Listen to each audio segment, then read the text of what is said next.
Hey guys, hope you're doing well. So yeah, this is episode 13 of the Rugby Recap. You have myself as well as the Kiwi lads. First of all, how are you doing? I'm doing very well, mate. 13's unlucky for some, of course, but Indeed. hopefully this Rugby World Cup is going to be a very lucky one for a lot of these sides that we're talking through today. Few upsets around the corner as well, which I think makes this Yeah. World Cup so special compared to some that we've seen in the past. Because there's a lot of games that any side could take it, and that's exactly what every rugby fan wants. Yeah, no, couldn't agree more. And again, within this episode, guys, we're really going to give you guys really more of a preview, just really around the whole Rugby World Cup and what we believe could happen in terms of Pool A, B, C, and D. So we're going to give you kind of a quick rundown for all of that, as well as the knockout stages, and just give you guys our kind of final prediction at the end of the day, who we think will win the tournament. So again, we'll go straight into this. But actually, before we do, make sure, guys, to like the video, guys. Subscribe to our channel, guys. Make sure to subscribe, and definitely check out our respective channels. But besides that, let's crack on. So again, we'll start off with Pool A. Pool A, it's not really seen as, is it a pool of death? I wouldn't say it's really known as the pool of death when you look at the other groups that are on the table. Again, you have the likes of New Zealand, France, Italy. You also have the likes of, I believe, Namibia, if I'm not mistaken.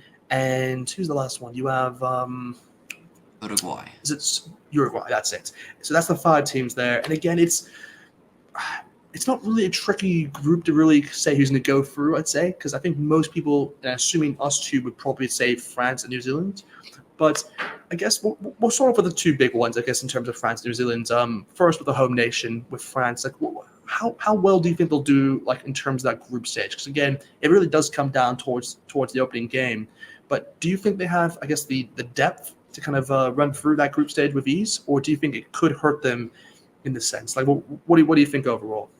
I think that their depth is certainly going to be tested for that first game up against the All Blacks due to so many injuries appearing just before the game, whether that's Roman Intermac, unfortunately out for the whole Rugby World Cup. Jonathan Dante also has got an injury currently. So they're being tested in terms of that new combination they'll have to go with in their backline. And I do hope that they find some level of success.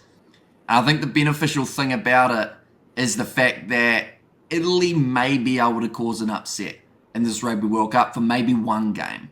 But I unfortunately don't see them going through to the next stage. So I believe France and New Zealand will feel relatively confident that even if they lose that opening game, they will still get through. It's just that question of who will they face in Yeah. Pool B with so much excitement coming just around the corner. But yeah, overall France, very solid squad. A lot of young, talented players. We saw that throughout the under-20s Rugby World Cup recently. Yeah. I'm losing my voice. We saw that recently in the under-20s championship that did take place. And for France, in terms of that depth, I feel like any player that they take out currently, there is a young guy who is just around the corner from breaking out, Exactly. and he will certainly be wanting to fill that jersey. So I feel they'll do overall pretty well in the group stage. First game up against New Zealand, you said it in the earlier video that we did, it's a 50-50 in terms of who's going to walk away with that victory. Both sides have their respective injuries, but it's going to be an absolutely awesome way to start the Rugby World Cup. Yeah, no, I couldn't agree more. I'm really excited to see what can obviously happen in that opening game against the French and the All Blacks. But I guess from an All Black perspective, like it's tough to see if like the All Blacks will be able to kind of I guess muster up a performance to what we saw, just improve on the performance to what we saw against the Box, because really they're going to this game is. I mean, normally I would say they're seen as kind of the favorites going into this game, but they're actually seen as, I'd say the French are actually seen as the favorites. So it's a bit of a spin actually into what you would normally assume. But I think because of that obviously Bach result now, it just makes it even more, I'd say, in the favor of the French in terms of, I guess, the public eye in terms of who you think will win that game. But I don't know, from a New Zealand point of view, like because I personally think like New Zealand actually have a chance at winning this game. I mean, they haven't lost a group stage game, I believe, in Rugby World Cup history. So it seems like from a historical standpoint, they should be able to kind of muster up a performance here and just kind of beat the French on their own turf. But do you think the All Blacks? I don't know. Do you think they have the capability to kind of just forget that result that happened? Really just see it as a warm up game and just kind of persevere forward? Because like I said that was really more kind of like kind of the dust off the set at least, kind of get the rust off the set at least, and make sure they're kind of fully prepared for this one. So, do you think the All Blacks will be kind of in the right mindset going into this game? I think they're in slightly uncharted territory because, like you said, they haven't lost a group stage match of the Rugby World Cup, and a lot of people in this game almost have them as underdogs now. Now, due to those French injuries, that has changed just that little bit more. But the All Blacks having a historic loss to the Springboks only a little bit ago, and now they've got to go into this game up against the French in an opening game, and a lot of people back in France to go far in this competition. So it'll be a test for them, and I feel like in some regards that's exactly what they'll want in the first game of the Rugby World Cup, to be challenged straight away. Some would say that some of the other group stage matches they have got may be a bit too much of a breeze, and in some regards, it's talked about a little bit in terms of the comparison with Pool B, and that is, would you rather have a whole heap of challenging games in a group stage to slowly build up maybe some perfect performances in the quarters, the semis, etc., or would you rather have some games where you're not fully tested, but maybe you don't end up with as many injuries, you don't end up being as fatigued by the time you get to those big matches? It's a really hard decision in terms of what you would prefer, but I think for the All Blacks, I think for them, they're just got to try and build some sort of chemistry or look like they're playing as a side. That is something in that game up against the Springboks that just didn't seem like it was quite happening for them. The discipline, the handling, both shocking in that game. So they're going to need a big performance here to beat the French, which is crazy to say with the fact that they haven't lost a group stage match.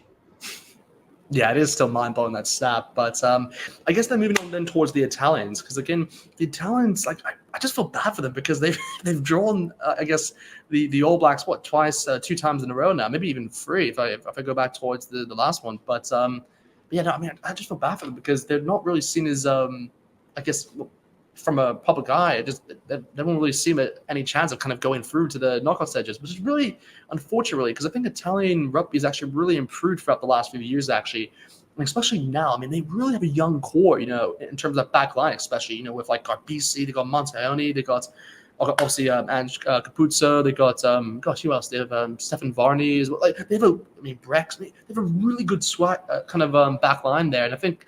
In terms of their forward pack, they also have a few good players in there as well. So I think they can muster up a few good performances here. Again, if I'm not mistaken, they actually play against, I think, Uruguay. And I think, who do they play? Do they also play? No, I think it's just Uruguay and Namibia. I think they play first, and then they play the All Blacks and French. I'm not sure in which order, but I know they play, I guess, the easier games, to say the least, first, and then obviously they get the Giants at the end. So I'm not sure if it could kind of come into their favor, maybe like they get the games out of the way and then kind of face the big dogs at the end. But no, I'm actually really looking forward to see what the Italians can do actually in this World Cup. Again, they can definitely score a lot of tries. I mean, we saw that within the Rugby World Cup warm-ups. I mean, I think they got like 50 past like Romania. So it's a good sign for things to come. But what do you think? Like in terms of back line, especially, do you think they have the capability to kind of get a few points on the board this year, or do you think they won't have the chemistry, this at least, to muster up that? I like to think that they'll be able to keep games relatively competitive early on, because we even saw them win 42 points to 21 over Japan, which is a massive result for the Italians. And throughout the last Six Nations, it did seem like they had drastically improved from some of the years prior. It's just the fact that they have drawn that slightly tough group in terms of the 2 sides already seem relatively cemented. But like I said, maybe they can cause an upset, and then that will cause maybe a bit of disruption in terms of the order that the sides go through to the quarterfinals in. The Italians, though, I feel like there's still plenty that they can improve on throughout the next couple of years, and I actually see them being a decent enough threat in the Six Nations moving forward with the players that they have got currently. They do seem like they've found a good, tight-knit group of players. The young academy players coming up through the rankings as well, looking very good for the Italians. But yeah, this Rugby World Cup is going to be tough.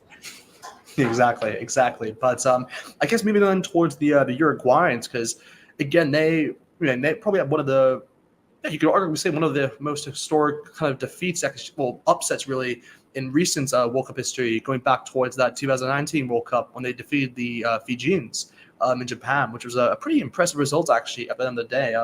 Again, I guess the Fiji kind of just underestimated what the Uruguayans can do, and they go into this tournament once again hoping to pull up another upset, and that could be against the Italians. You never know. That's kind of I guess like the one they're kind of be aiming at for this group. But yeah, what do you think about them? Do you think they have the capability to kind of pull that upset once more, or do you think they're just, I don't know, maybe they haven't been able to, I don't know, their form hasn't impressed you as much recently? Like, what do you think on that front?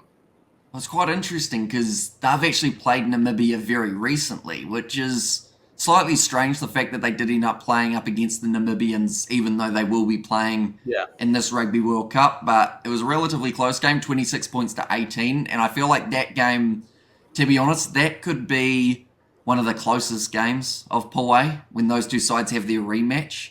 Just seems like they're relatively evenly matched. We've seen for Uruguay, whether or not that's in the Union or the Sevens side of things, they can occasionally cause that massive upset. They've got some brilliant players. Very true. Absolutely phenomenal performances every once in a while. But yeah, in a group, like we mentioned, that has New Zealand and France in it, maybe the upset that would be considered just a little bit too high of an upset for them currently. Although when you look at someone like a Japan and what they were able to do in past Rugby World Cups, maybe for Uruguay, couple more years, couple more big players starting to come through their rankings, perhaps those upsets could be just around the corner for them. Yeah, no, couldn't agree more. Couldn't agree more of that. But yeah, just really with the final team with Pool A, Namibia, again, they're really seen as I hate to say it, really more of a long shot going into this tournament, as I guess they are the lowest ranked team in this group. But again, I think like when I look towards the past, and unfortunately, there's been a lot of heavy defeats on them, really from the big dogs to what I kind of recall. But I guess they've always had those kind of moments, I'd say, like where they kind of get. It's kind of like, I know it's a weird way of saying this, but like when they get that first try, it's like it's unbelievable to kind of see like the reaction that the whole crowd has, and I'm kind of hoping that kind of that same reaction happens once more in France, because again, I mean, for a team like Namibia to get a try, I mean, I know this is kind of a weird way of saying this, but to get one try against the French or the All Blacks is like an amazing thing, really, for them in terms of, I guess, their progress. So, and again, if they can score even more than that, then my gosh, that's ridiculous. But yeah, like, what do you think on that front? Like, do you think they'll be able to score a few more tries than is expected, or kind of just get that, I don't know, 2 or 3 in the tournament and that will be it?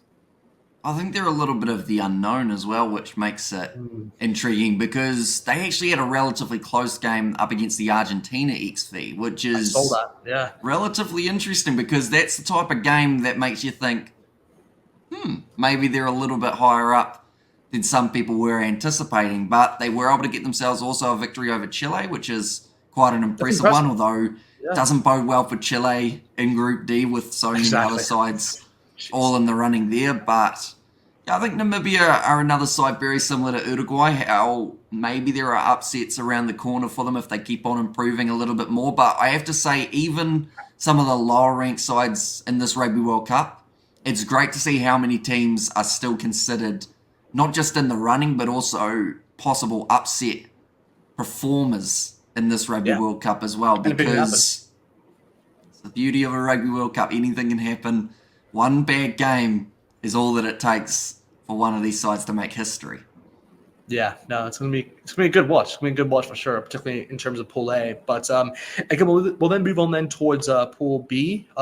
Again, we do have the likes of the Boxer, Ireland, Scotland, Romania, as well as Tonga. So it's a pretty tough group, I'd say, overall. Again, there's like, personally, not to write off Romania, but there's like really 4 big teams there in terms of, I guess, like supposed rugby nations to what we have in the rugby world. And again, like in all honesty, any 4 of these teams can, like, I know it's weird to say because Ireland and South Africa, you don't really see them as really pulling off an upset if they were to defeat one another. But any team has the capability to pull an upset in this tournament. So it's going to be pretty interesting to see what happens in that front. I mean, I guess the first question I'm going to ask you, and it's not really from a no, actually, no. I'll ask you in this direction. I was going to actually say, like, first or second, what do you think in terms of Ireland and South Africa? But I actually want to know from an Irish point of view, because, again, they actually have a pretty good start actually going into this World Cup, because they're similar to what I said with the Italians. They actually have an easier start going into it, and then obviously they play the likes of the Box and Scotland towards the end.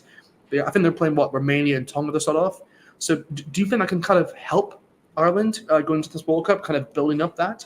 Or do you think it's actually better to play the big dogs first and then have a few games to rest a few players and then going into that juggler, kind of quarterfinal? Because no matter what, they're going to play either French or the All Blacks most likely if they were to advance. Like what do you think is the best order in that front? Do you think it's better to have the easier games to start off, or do you think it's better to have the tough games at the start? Like what is your opinion on that? I think that this is one of those groups that it's very hard to tell, mainly because it feels like a fully different scenario to Pool A. Because for the All Blacks and for France, they already feel about 95, 99% confident Exactly. that they'll be making it through. This group, if you're playing a good side first and you don't win that game, then you're pretty much playing catch up for the rest of the group stage. So Ireland, they'll see it a little bit both ways. They'll be happy that they've got a slightly easier game where they can, just start to find their rhythm in the cup. But then also, it's that other side of things, which is another top side that you're going to have to face eventually has already played a top team. And then they'll be feeling confident. If they win that game, then they build momentum. So I think for Ireland, after the way that they played up against Samoa, they won't see any game as an easy victory now. They'll want to make sure that they are clinical. We haven't quite seen that same impact that we saw from the Irish throughout the Six Nations, but there's no denying that if they get it right, they can get back to where they were there, and then that will make this group even that much more close and that much more entertaining to see who can actually pull off those little upsets. I'm thinking points differential could even come into this group depending on who manages to pull off those upsets.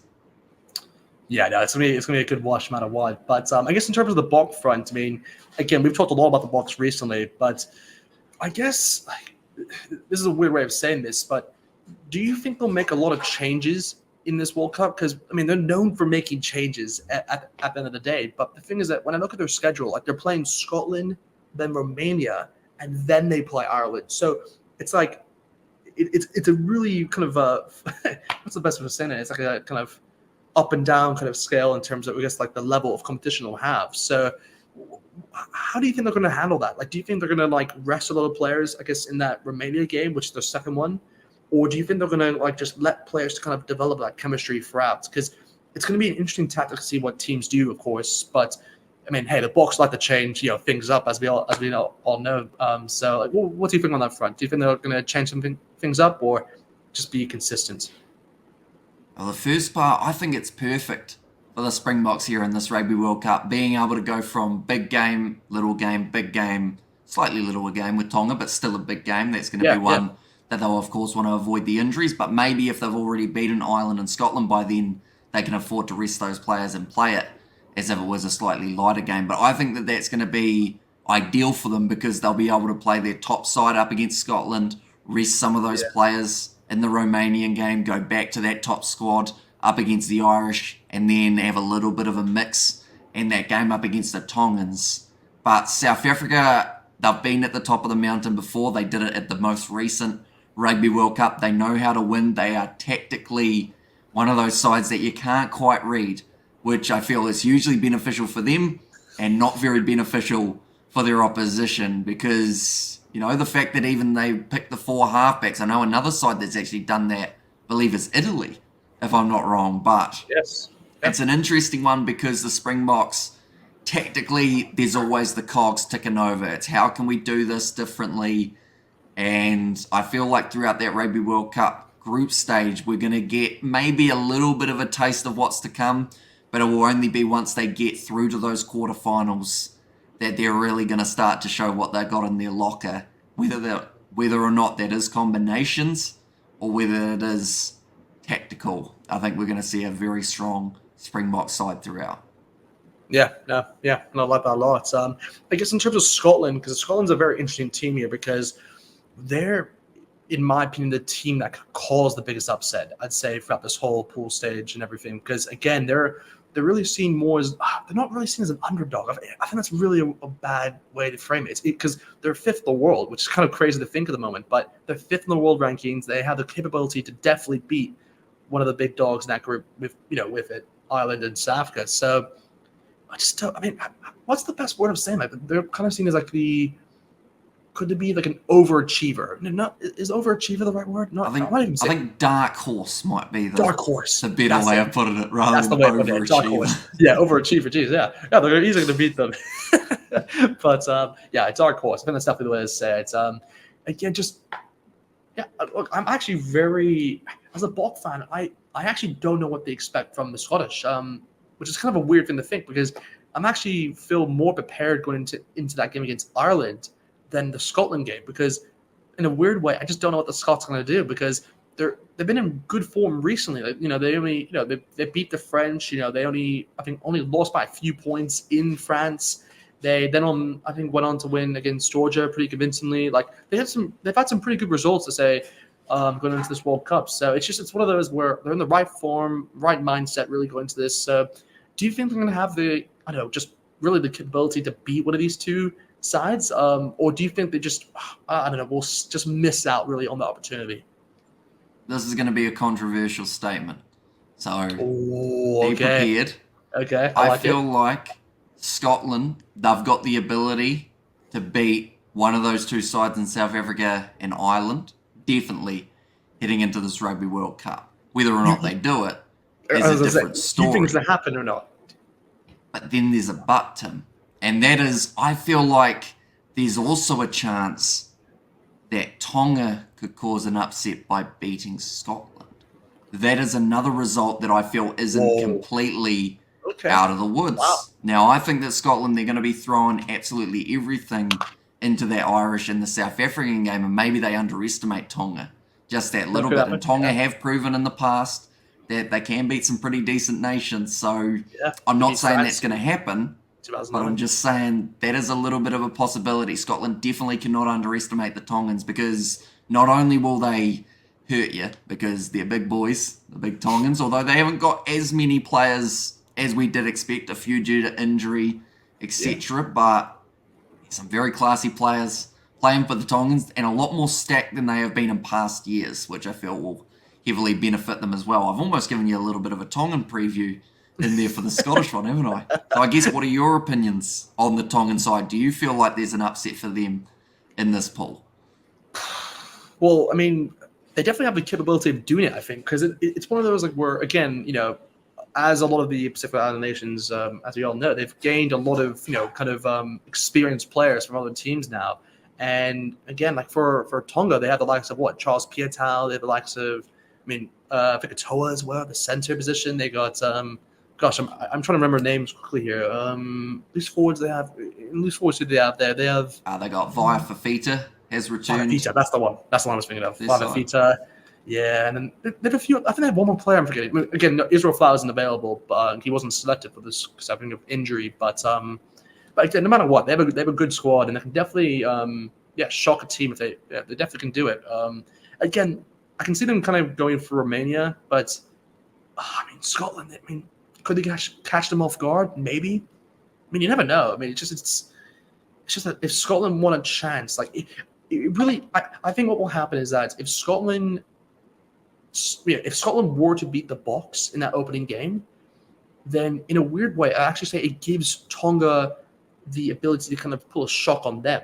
Because if Scotland lose that game, then I think they're just going to want revenge, and whatever team they face next, they're going to just kind of just show them, kind of just prove to the world that they still have the capability to kind of just wipe teams out. So in a weird way, I think Tonga would actually want them to beat the Boks, or the Scottish to beat the Boks. So I don't know, it's interesting, but like I said, an upset can definitely happen on that front. But I guess for the last team in this group, with Romania, again, they're a team which it's really fascinating actually with what happened with Romania.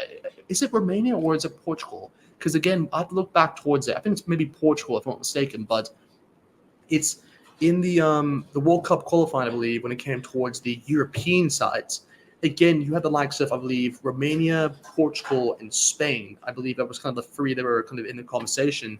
And of course, Spain actually did qualify, if I'm not mistaken. But I think because they had like a player who was playing for them, who kind of wasn't really, I guess, eligible for them. They obviously got kind of disqualified, and I think it's either Romania or Portugal who took their place. I'm actually a bit uncertain. Let me know in the comments who it is, but it was Romania. it was Romania. Okay, so it was Romania. So that's the thing. So Romania kind of have a kind of a this is a golden ticket for them really, in terms of going to this tournament, and they'll have the opportunity to go in one of the best groups, I'd say, in this pool stage side of things. So yeah, I mean, just for them, it's really more of an experience, I think, going to this. So I mean, I'm excited to see what it can kind of pull off here, because again, I'll be honest with you guys, I actually have no clue in terms of the Romania, I guess, union in terms of like the players they have and all that. So for me, it's actually a good kind of learning moment just to understand kind of who's their star player and everything. So I'm kind of interested to see what they can do in that sense. But yeah, but what about for you? Like, what do you expect of Romania, I guess, going into this tournament?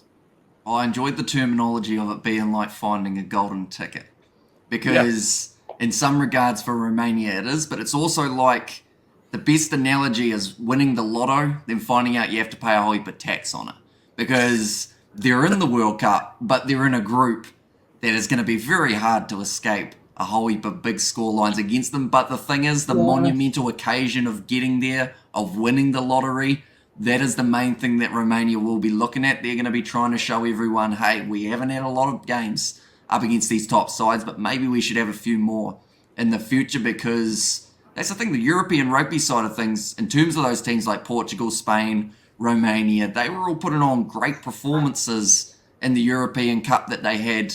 I think it was last year or the year prior. There were actually some very heavily contested games throughout. So I'm hoping that Romania, even if they do have a bit of an onslaught from some of these big sides, I'm hoping there's at least one game that they can try and be relatively close. And I feel like maybe that Scotland scenario that I mentioned, how they could beat the teams above, but they could get beaten by Tonga. I feel like maybe Romania are a side that they could get beaten by the teams above, but maybe they could pull off a major upset against Tonga if the Tongans don't quite get it right in that game. It's kind of, it's a fun group. It's a very exciting group. Although some would argue maybe not even the most exciting group in terms of contestedness that we have got throughout this Rugby World Cup. I'll get into that as well. But yeah, I guess moving on from Pool B, I guess from the one side of the competition with A and B, we're now moving towards C and D now. And we'll start off with C in terms of Pool C. And again, we do have the likes of, the Wallabies, Fiji, Wales. We have the likes of, who else in there? We have Georgia, and I believe we have Portugal in this group, if I'm not mistaken. So yeah, no, it's a, I mean, I think this is probably the most, in my opinion, I think this will be the most underrated group, I think, out of all the ones that I'm looking at, because a lot of attention obviously will be given towards, I guess, Pool A with, the two big dogs in there with France and, I guess, New Zealand. Then you also have, what's known as the group of death with Pool B. And then Pool D, like you said, is really more of the, I guess, contested one, really, just it's up for debate.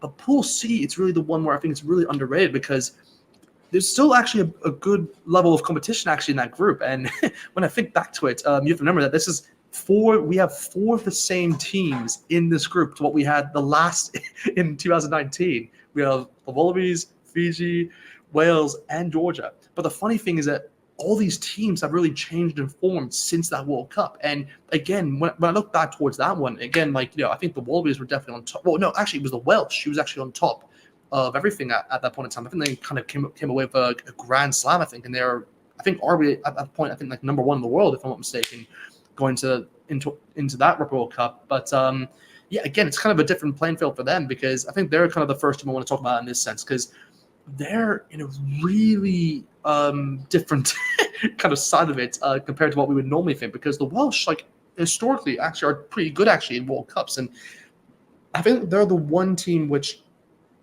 I think a lot of people think will, I don't know, just they'll be the one team that suffers the most in this group. Maybe that's a wrong way to say it, because I think Scotland's probably the one you can maybe say is the one team that could turn out to be like the team that doesn't deserve the kind of go through, but they eventually go out maybe. But Wales, I think, are on that same playing field because they're a team which just has really dipped in form, I'd say, really throughout 2023. And yeah, they're just not looking as good as we would normally think. But again, they do have the likes of Warren Gatlin back in charge, and I guess that kind of gives you a bit more reassurance that he has the experience going to this Rugby World Cup to kind of help this Welsh side out. But yeah, what do you think about them overall? Like, do you think they have the capability? I know it's a weird way of saying this, but do you think they have the capability to go through to the knockout stage, or do you think their form is what's going to let them down throughout 2023 going into this Rugby World Cup?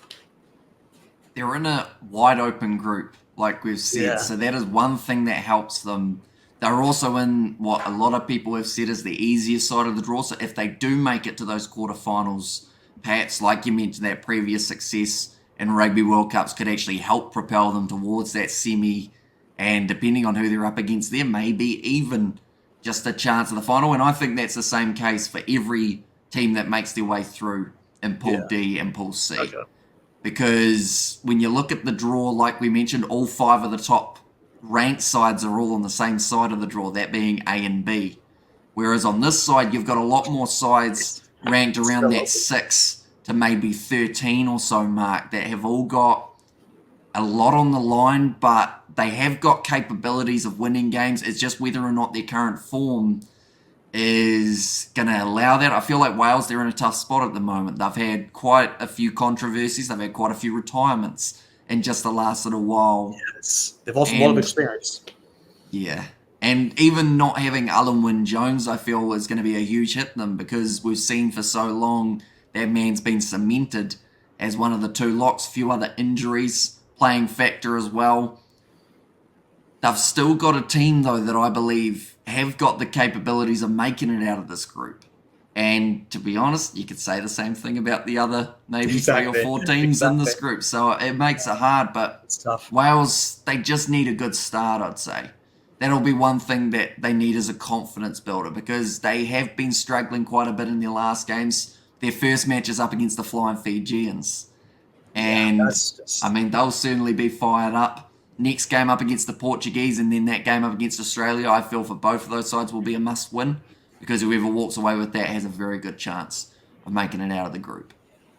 Yeah, no, I agree. It's really going to come down towards, I think, that you can technically say that first game, like, which is, it's kind of mind-blowing to think that the Wales-Fiji game is the first one because in a lot of people's eyes, again, we'll touch a bit more on Fiji, but I want to talk about the Wallabies first, but that is kind of seen as the kind of game that could decide a lot in this group. But I guess in terms of the Wallabies, like, they're an interesting team actually going into this World Cup because when you look at the record, I mean, the record has been awful with Eddie Jones. Like they've been 0-5, but a lot of people still think they're going to get out of the group stage here. So it's pretty interesting to see that a lot of people have that same thinking because normally when you look at the record, you're like, what do you want about? Like, that's outrageous. You actually think they're going to do it? But again, obviously, I guess a lot of people and a lot of, knowledgeable rugby fans do obviously understand that they're playing in a high-level competition in the Rugby World Championship, and then they face the likes of the All Blacks and the second Bledisloe Cup really, which really didn't count for much because the All Blacks obviously won the first game anyway, and then they face France in France. So it's really been a difficult, I guess, period as a Wallaby fan in particular since Eddie Jones has come in. But I guess the good thing you can say from a Wallaby perspective is that they're facing Georgia first. So I actually think it's good that they're facing a team like that first to begin with. So that they can kind of get over that bump essentially in terms of getting that winning mentality.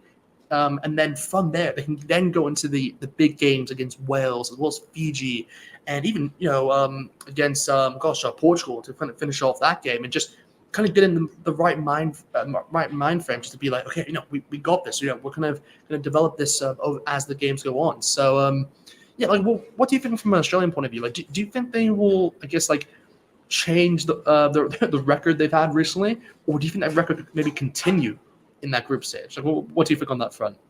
Well, the good news for Australia is that Eddie Jones has said they're hiding a whole heap of stuff for that Rugby World Cup because, in those warm-up games, he said that they weren't showing anything. And I'm looking forward to seeing what it is that they have been hiding. They've gone with quite a young side. I know that it was mentioned that they're looking towards that 2027 Rugby World Cup also. Yeah. There's going to be a lot of pressure on the youngster Carter Gordon, though, because they haven't gone with Quade Cooper. although a few of those players in the Australia A side also playing for the Barbarians, game up against the Northampton Saints, they've got decent backup options if there are injuries. But yeah, for Eddie Jones, there's going to be a lot of eyes on him because mainly, I mean, people either love or hate Eddie Jones, but one thing's for sure, and that's that they'll watch him. They'll see what he's up to in his press conferences. Dude, yeah. They'll see what he's getting up to outside of the rugby side of things. So, yeah, for him, he's got a great pack of players with him, but it's whether or not this pack of players have got the composure and just the confidence to be able to make it out of this group stage. Because, unfortunately, with this group, someone's going to be missing out that more than likely would have had the capabilities of going far in this Rugby World Cup if they had got it just that little bit more right. And I guess that big question is it going to be the Wallabies or could it be someone else in this group? Yeah. And of course, that does obviously point us towards the direction of the Fijians, which a lot of people, including myself, and I assume you as well, are looking forward towards watching this Rugby World Cup. Again, they're the team which I think, in a weird way, is the team I'm most looking forward to see what they can do in this World Cup, because it's weird because in the last one, it was obviously Japan. I mean, they were the home nation, and we saw what they did within Super Rugby, where they're playing a bit of competition there against high-level sides, and they're developing players, like they're developing that chemistry and everything. And Fiji are doing the exact same thing here by going into this World Cup. So in my eyes, they're seen as that team now in terms of, I guess, the team that could stand out and just kind of, I don't know, let the world know that they're a force to be reckoned with in this World Cup, and you can't underestimate them. So I'm really looking forward to see what they can do in this one. But I guess in terms of the Fijian, from a Fijian position, do you think, like, because there's a lot of still doubt in terms of who they're going to select in a lot of these positions. Like, do you think, particularly in the back line, by the way, I think that's kind of what I'm kind of saying here. In terms of the back line, there's still a lot of doubt in terms of who they select. Do you think that can maybe be seen as a barrier in terms of like how well they perform in this group stage?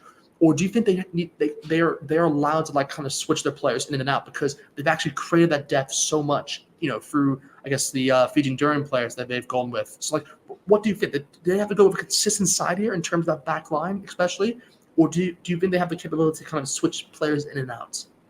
I'd like to think from the Pacific Nations Cup, they have been able to build up quite a nice bit of depth. The other thing for the Fijians, though, that I don't think too many people are talking about for this Rugby World Cup currently is, in some regards, just the lack of experience for some of these young players. We saw a lot of Fijian draw players get called up to the Fijian squad. It will be their first Rugby World Cup. We've seen a few of the blokes already be able to do it, whether it's Sam Matavesi, Semi Radradra, Waisia Noatalevu, Joshua Tuisova, and then I believe they've got also Viliami Mata. He has been playing pretty well at number 8. Lavani Bortia, some great crash ball forwards. And, I look at the young combination that they may end up having, whether or not that is going to be Caleb Muntz at 10. Getting the opportunity there. He's the big one to look out. If he has a good competition, I believe they get out of the group stage. If he struggles, they haven't got many options to fall back on. Yes, they've got Tite Tela, but he's another unproven player for the Fijians. Some brilliant backline that they have got as an option. And the fact that in my Fijian XV, I didn't even put Joshua Tuisova in tells you how strong these boys are when it comes to their running backline. But having fantastic wins recently in the Pacific Nations Cup, getting the upset over England, their confidence has to be at an all-time high. And that is something that for the Fijians, because of how much heart they show when they play the game of rugby, because of the pride, because of playing for your family, your culture, your country, those boys are going to be fired up beyond belief when they get to France. And I just hope that they don't blow it all in the first game, go 150%. And then if that is an upset win, or if they do end up losing that game, I hope that doesn't shape their whole Rugby World Cup. I hope that they go game by game. Yeah, exactly right. They don't want to all of a sudden lose that momentum just because of one slightly rough performance. They've still got time, definitely in a group like this, to be able to turn it around. Yeah, no, I agree. I mean, the thing is that this group could be literally decided on points difference. It could really come down to that. You never know. But I guess in terms of the next team, really with, against Georgia. I mean, Georgia's a fascinating one to talk about because there was obviously a lot of debate around Georgia with Italy, actually, around the Six Nations, around if they should actually be included in the Six Nations for the future. But I think that conversation's just been why it's been just kind of just been, I guess, like just been down really, just like it's out of the way now. Like there's not even a chance like where Italy is now seen as in the same level as Georgia, sorry, is the same level as Italy, because it seems that it's kind of a wider gap now between those two sides. And I think with Georgia, like they actually did impress me a lot actually in the previous World Cup, and again they've had a lot of impressive results actually. I mean, they beat the Welsh in they beat the Welsh in the Millenniums, which is kind of crazy to think. But yeah, I mean that was probably, to what I recall, that's probably the most notable win they've had. I think was it this year or was it last year? I can't remember. I think it was last year, wasn't it? Yeah, it was last year, but still, it's a very impressive result. So, they can definitely shock a team if they have to, but it just depends if they're able to kind of last the full 80. I think that's what really matters, I think, from a Georgian standpoint, because what I've noticed from their fronts is that they haven't been able to kind of execute or kind of finish off games, to say the least, kind of drop off, I'd say, after the 60 mark. So, yeah, I mean, what do you think on that front? Do you think they have the capability to kind of play the full 80 kind of at the highest level, or do you think they will drop off at some point? I think if a rugby game was 40 minutes, they'd have a good chance. Yeah. But like you said, it's just the drop-off that they seem to have in a second half. They were competitive up against Scotland, getting themselves a few early points with the penalties. But I think something else other than that fatigue that kicks in for Georgia is just the lack of the amount of tries that they score in a fixture. I feel like they definitely need more tries alongside those penalties, because it's all well and good getting the 3-pointers, but you're not going to win this group with penalties. You're going to have to score tries up against those top sides, whether that's Australia, Wales, Fiji, and also getting that differential up when you play Portugal. They will need a lot of tries. They need their backline to step up. We know how strong Georgian forwards can be. We've seen it when they do play in the top 14 or the overseas leagues. But yeah, it's just about trying to put together a performance that lasts for a little bit longer, which is actually something that has been talked about for the Australians more recently, about putting on an 80-minute performance. And perhaps Georgia fall into a little bit of that same boat, because yeah, they're going to need it for this Rugby World Cup, that is for sure. Yeah. No, totally agree with that. But yeah, I guess with the last team in this group, which is what we mentioned already with Portugal, it's a fascinating one because I actually watched a bit of there's a video. I'm not sure it was World Rugby, or I think it was maybe Rugby Pass. I'm not sure, but there was a whole video kind of showing like their training thing and kind of like the way they kind of got into this. And it's crazy because the last time Portugal was actually in the Rugby World Cup was 2007. So this is a long time since they've actually been in the Rugby World Cup. And again, a lot of these players really kind of said like they watched that World Cup as when they were kids, and now they're into this one, which is kind of crazy to think. And it looks like they have a decent squad under actually their belts. And I mean, their captain, to what I saw, he was very kind of empathetic about it, kind of his side, and just kind of really kind of excited for this Rugby World Cup. So it's kind of good to see that passion, really, because it's always good to see a nation which you don't expect to be in a weird way a rugby nation, but actually kind of look like it. So I'm actually looking forward to see what Portugal could do. But I guess the question I want to ask you on this front, and it's just, do you think they'll be able to kind of make games close in this World Cup, and guess in terms of the teams they're facing, or do you think they're just going to be one of those teams where just, I don't know, they can maybe get a try or two and just be like, that's good enough? Like, what do you think on that front?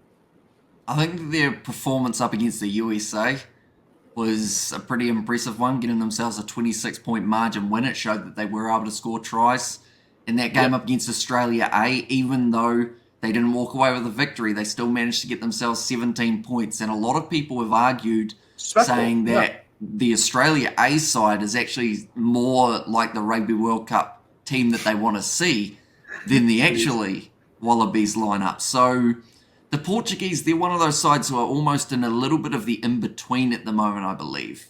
Because I feel that they are better than some of those other European teams. Not in terms of course, the big Six Nations sides. Understand. They're still, like, if you put them up against Chile, I believe they win. If you put them up against Namibia, Uruguay, I believe they walk away with victories in those games. Portugal, Italy would be a game I'd love to see. Just out of curiosity. Like, I know it may end up being that the Italians walk away with a relatively easy win at the I end, think but there would just be. someone Yeah. who's a little bit higher up, Portugal, Japan, another game at the moment that would be relatively intriguing, or maybe even up against a Pacific Island team like Samoa or Tonga. I Just I would these new like I would like to see matches. Portugal. I'd like to see Portugal versus Chile. I think that's the game I would like to see the Mm, most. But I yeah, think you it'd are be right. relatively one-sided. To be honest, I think that Really? Portugal, yeah, because Whoa, that's the Chile! thing. You can't understand Chile. They have a I decent. can't, No, but mate, you know, have you not seen the recent Squidge video, mate? I have not He known. goes on about the about Chile, but no, again, like you are right that maybe that's maybe more of a one-sided one. But again, we'll then move on then towards I guess the final one, guys, here with Pool D. This is probably like you said beforehand, probably the most up for debate ones in terms of group, because there is really like this is probably the group where there is really four teams. And I'm not saying this like where it's like the last one, which we'll see, like where Georgia, like this one really has like four teams which could really go through. Like you have Argentina, England, you have the likes of Japan, and you have Samoa. And then, of course, you do have Chile in there as well. And again, I want to start off actually with Chile just for this one, just because I think we have to mention them first because we recently talked about them. Chile is really seen as more, I guess, the team in this one where they're not going to be at the. It's kind of I feel so bad for them because they're in the group where like it's the probably most competitive group they'll be in terms of fighting for that two spots. But Chile just it's not like they're not even in the conversation, which is really I don't know. Is it disrespectful or is it really just more? It's just really when you look at the other sides, you're just like, hey, it's kind of expected when you look at the other team. What do you think on that front? Do you think it's a bit disrespectful, or do you think Chile have the capability to maybe even pull off maybe a win here? You never know. Maybe someone could get caught off guard. Like, well, what do you think on that front? I think they're just one of those sides that maybe they are a little bit newer into the rugby scene than some of the other Yeah, teams that they are facing. There's still a lot of progression that can be made. I was talking to a man in Chile not too long ago who actually is from New Zealand but lives over there. He actually gave us a Chile shirt as well, so we will have to wear that that's sick. for the Rugby World Cup. But he was talking about the fact that it means a lot to the people over there, which is, I guess, similar to Portugal. You could say a little bit surprising that a side that you wouldn't expect so much to be a rugby nation, they've got the fans that are really trying to get behind them. And I just hope that people aren't going to go into this Rugby World Cup expecting a huge amount from them, but won't be too disappointed if they aren't able to deliver. At the end of the day, it's a massive opportunity being in this Rugby World Cup, and Chile have shown from some of their past performances, they've got the capabilities of getting themselves a few tries, and perhaps they could score themselves a few up against some of these other teams. It's just, once again, with the way that the rankings are and the way that so many sides near the top of the groups have been able to perform recently, it just makes it very tough. Yeah, no, I agree. I agree with you there. But I guess we're going towards the the big four that's at least in this group. Where to start with this? Because like all four of them are just we'll actually go in I guess opposite order for this one. We'll go with Samoa. I guess in terms of like the rankings. Samoa. I mean, like it's actually no. Even it would be Japan, wouldn't it?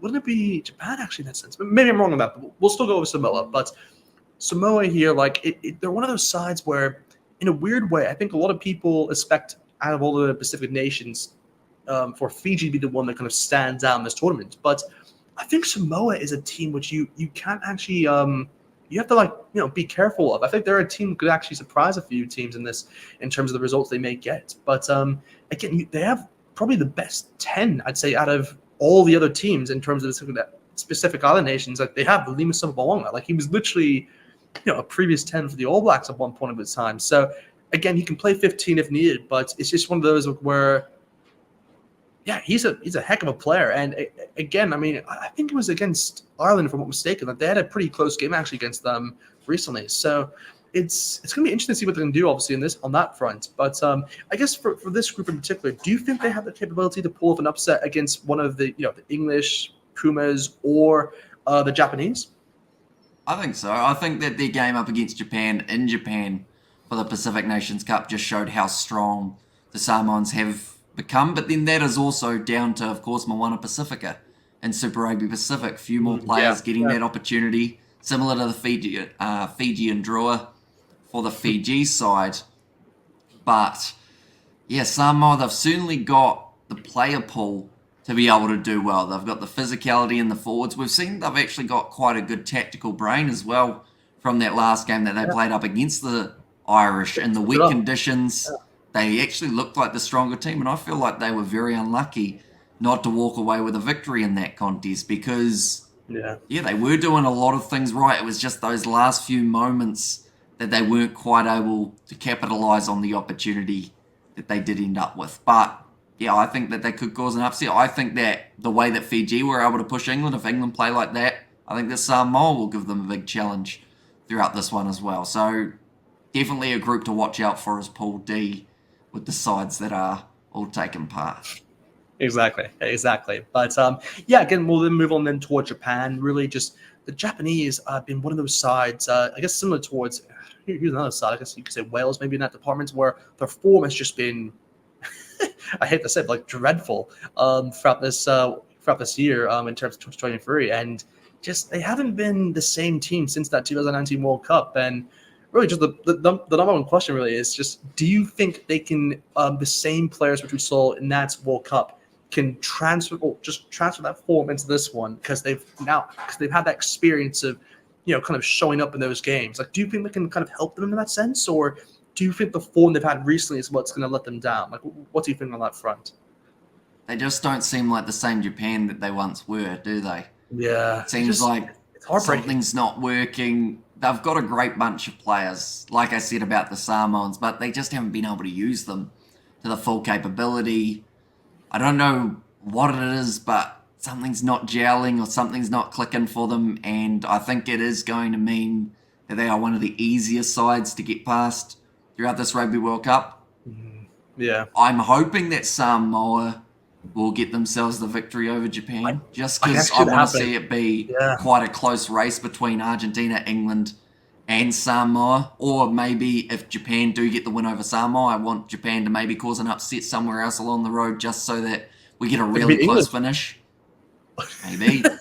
Moment England, it's hard to tell what they're going to do. We saw their last game up Yeah, against the Fijians when they were beaten. My question for you is with the players that they've got, so many from that last Rugby World Cup side, few new young players coming up through the mix, have they yeah. got the potential of making it out of this group, or is it maybe something that's just going wrong for them at the moment and there's a chance that they do miss out on those quarterfinals?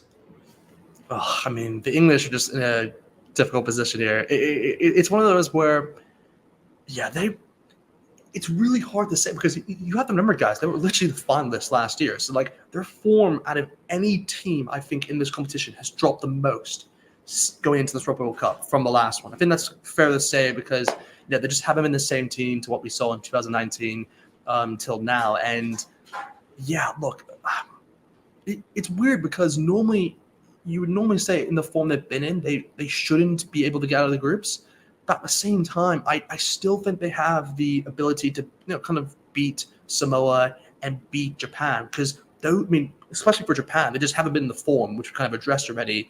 But Samoa could be a bit interesting because they've shown the ability to kind of switch up their playing style and the way they kind of defend the line as well as go for war. I guess penalty kicks. But yeah, look, I think the English, if they can just kind of click that, just flick on that switch and be like, okay, we're going to now be in form for this World Cup, and just be like, okay, let the experience persevere. Then yeah, I think they can definitely handle the pressure and kind of just persevere and just go for it, and I guess advance towards the knockout stages. But I guess the real question is, and then we're going to go straight into the, I guess from Argentina now. Do you think they'll do you think they can challenge Argentina to become second or to become first, or do you think they'll end up being second? Because the Pumas, on the other hand, are just out of all the teams in this group, are definitely 100% the team it's in form. So it's great to say this, by the way, because I Pumas are literally my, like, if there's a team I have to say are like my second favorite team, they're 100% that team for me because I've always had a passion. Well, I just love watching the Pumas play. But what do you think in terms of on their front? Like, what do you think they can kind of do in this group stage? I think the game up against England's going to be very telling in terms of Yeah, whether or the not first one. that Yeah, is. Yeah, see, that's the thing. If England managed to pull off the win there, Argentina, they find themselves in that same boat of playing catch up, which, sometimes pressure makes diamonds and other time pressure can cause some problems. And I'd like to think that Argentina are one of those sides that, because they've played so many big sides like the All Blacks, the Springboks, Wallabies in the Rugby Championship, and last year, having a few November internationals up against top sides, I want to say that they will be prepared for it, but with so much passion in a side, that pressure on them, that might get to them a little bit. I hope it doesn't, but it's just something that may happen for the Pumas, is the fact that they've got a whole nation that is saying, hey, we won the Football World Cup. Why don't you just bring us the rugby one as well, so that we can be the first team in history to ever do that? And they'll be sitting there in a tough game going, ugh, bit tricky. And that could be exciting, see whether or not they can fight through that adversity and get themselves some big victories. There's a chance that the quarterfinals, we may see them go up against someone like in Australia. Exactly. Which would make it very interesting, because of the fact that they did play in the Rugby Championship and that was a last-minute thriller win for Los Pumas. So, yeah, they've got some exciting matchups around the corner if they can make it past the group stage. Yeah, no, I couldn't agree with you more there. But I guess that kind of concludes, our kind of roundup of the group stages for this Rugby World Cup. I guess from now, we're going to give you guys really just more of a quick run through in terms of what we believe will be kind of like the results. This is kind of like, this is technically like our podcast version of the prediction really for this Rugby World Cup. But again, we'll give you obviously our two separate ones. Because again, I believe I already made my one. I think knowing you'll probably make a prediction for your channel most likely. Again, we're going to give you kind of our predictions here. Let us know, obviously, what you guys think. Again, this is not like this is not the official one, but just what we believe overall could happen. We may even look back at this and see what we kind of said on this front. But I guess we'll go through this quickly. So in Pool A and B, who do you think is the two in order? Just very quickly, what do you think? Oh, in order? We're doing this in order, by the way, because obviously we have to go for the quarterfinals as well. So just quickly through order, what do you think? That first game up against New Zealand, France is a real stumper, isn't it? In terms of what way it goes. But see, I'll be here for like 10 minutes so I'm just going to quick fire it. Okay? Yeah, that's why I say I'm it's the best way. I'm just going to go New Zealand number 1. Okay. France number 2. There you go. So All Blacks number 1 for you, France number 2. Yeah. I'm going to be the opposite. I'm going to say France number 1 and All Blacks number 2. So for Group B, I'll go first to this one. I think the Boks will come first. So I'm going to say Boks number 1, and I'm going to put Ireland number 2. So what about you? I'm in the same boat. Same boat. Okay, so no shock there so far. Okay, so for Pool C, for me, I'm actually going to go with Australia as number 1. Wallabies, and I'm going to Fiji number 2. This is a bold call because Fiji could actually come up first. You just don't know. But what about you? What is your kind of order in that sense? It's a very tricky group, isn't it? Yeah. The more that I think about it, I'm gonna throw a curveball in there. I know what you're gonna do here. Come on, do it. I'm gonna go Wales number 1. Whoa, that's even more of a curveball. Whoa, Wales number 1. So Wales number 1. I'll go Wales. Fiji number 2. Wow. Maybe. I'm still thinking about it. I haven't actually put it through my head at this stage yet, until this point. It's done. You just said it. It's now locked. Wales number 1, Fiji number 2. There you go. Wallabies out for you. Interesting. Number 2. Now to Pool D, the last one of the group stage. We'll go for you first. What do you think for this one? I think I'm gonna go with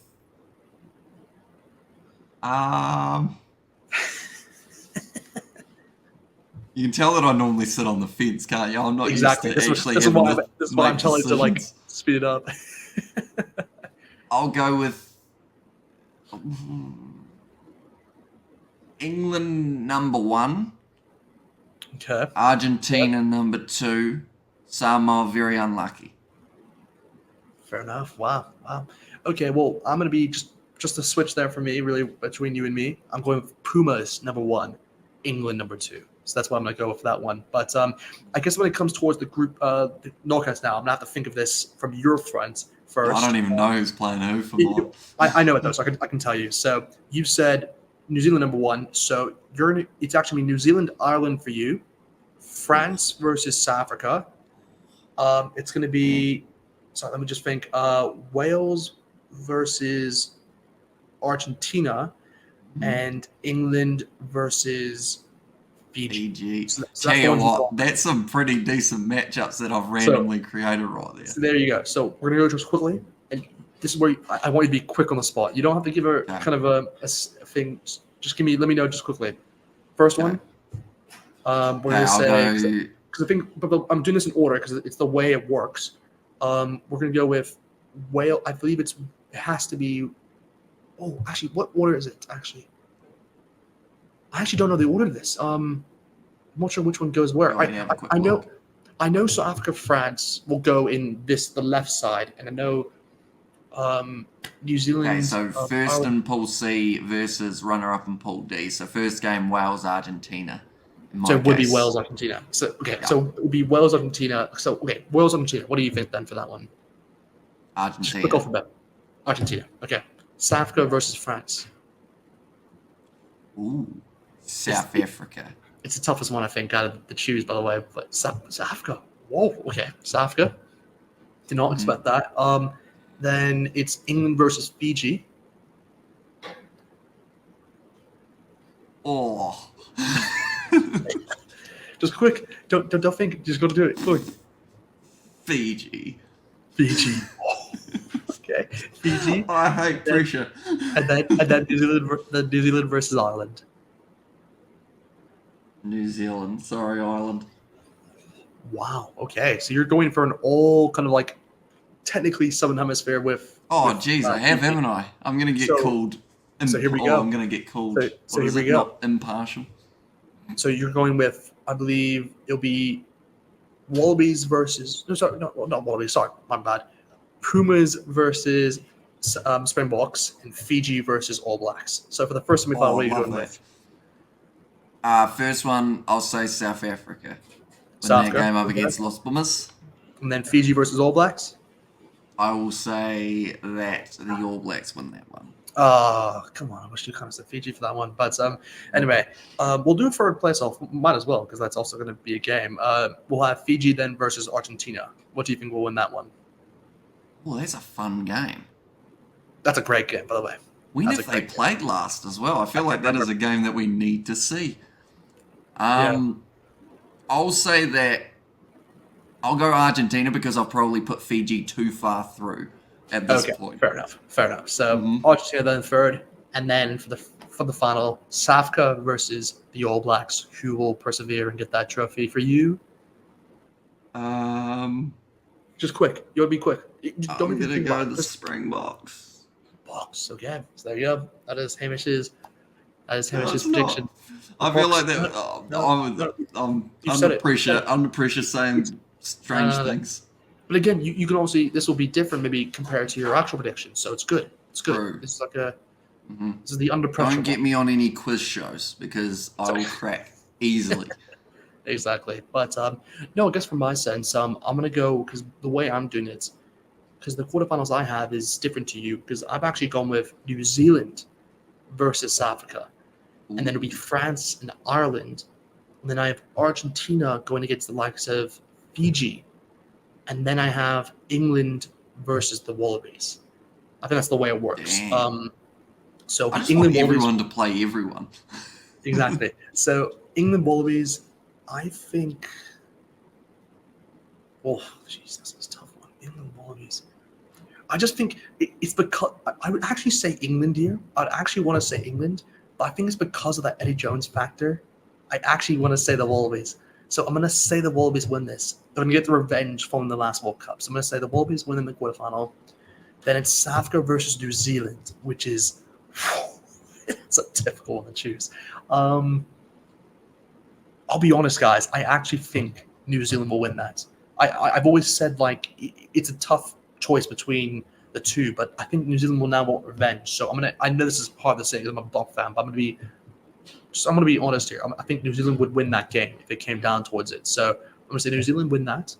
Then I'm going to say, what is it? The next one is Argentina versus Fiji. I'm going to, same as you, go with Argentina there. I just think they'll be a level above them. And then you have Ireland versus France, which is that's kind of the clash of the titans really in terms of Europe. Did the home nation persevere? I'm going to say no. They're going to get knocked out. I'm going to go with Ireland there. I'm going to go with Ireland to offset them. So I'm going to say it's going to be All Blacks versus the Wallabies and Argentina versus France. So I'm going to say for the first one, I think the All Blacks will be too strong for the Wallabies. So I'm going to go All Blacks. And then I'm going to go with Ireland and Argentina. Whoa, that's a great game. Because obviously the last time, to what I recall, the last time they played each other in the World Cup, actually Argentina did actually beat Ireland. And this is the same actual position because they did beat them in, I believe, was it? See, this is where my memory is a bit clouded. I think it was the Millennium Stadium actually in Wales. I could be wrong, but I think it was in Wales where they beat them in 2015. So they haven't played since then. See, my head is my heart is saying, Argentina, but I got to think strategically here. So I'm gonna go with Ireland to win that. So for the third and fourth, it's Argentina versus Australia. I'm gonna say the Pumas get one over again over the Wallabies, and then New Zealand versus Ireland. I'm gonna go the All Blacks. So yeah, that's it. That's my prediction.